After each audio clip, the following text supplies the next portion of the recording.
இன்றைக்கி பார்த்தீங்கன்னா நம்ம கம்பெனியில் ஃபயர் எக்ஸ்டிங்ஷன் கொடுக்கறதுக்காக வந்திருக்காங்க. அது என்ன மாதிரி இருக்கும், அது எப்படி இருக்கும்னு சொல்லிட்டு வாங்க வீடியோக்குள்ளேயே பார்க்கலாம்.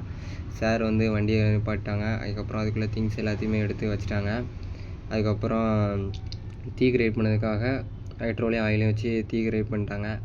அதுக்கப்புறம் என்னாச்சுன்னா, தம்பி வேறு நம்ம வீடியோவில் வருவோம் நான் கேட்டாப்புல, ஆமாப்பா வருப்பான்னு சொன்னேன்.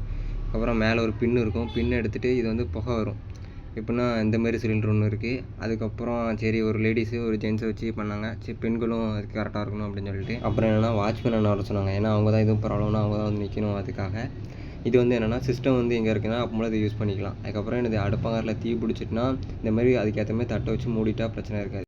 அதுக்கப்புறம் என்னென்னா மண்ணை வச்சு நம்மளால் அணைக்க முடியும் தீயை வந்து அப்படின்னு சொல்லியிருப்பாங்க. அதனால் அக்காவை வச்சு போட சொன்னாங்க. அதனால் அக்காவை முடிஞ்ச வரைக்கும் போட்டுட்டு இருந்தாங்க. அவங்க வந்து கொஞ்சம் ஸ்லோவாக போட்டனால அது அவங்களுக்கு தெரியல, அதனால் அணையலை.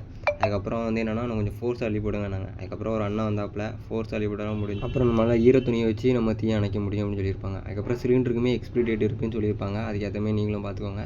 அதுக்கப்புறம் அவங்க வந்ததுக்காக சரி அவங்களுக்கு சொல்லி கொடுத்துருக்காங்களா, அதனால் கிளாப் பண்ணி நீங்கள் இருக்க இடத்துல இந்த மாதிரி தீ விபத்து எங்கேயாவது நடந்துச்சுன்னா இவங்க சொன்ன இன்ஸ்ட்ரக்ஷனை வச்சு ஃபாலோ பண்ணுங்கள். Okay bye.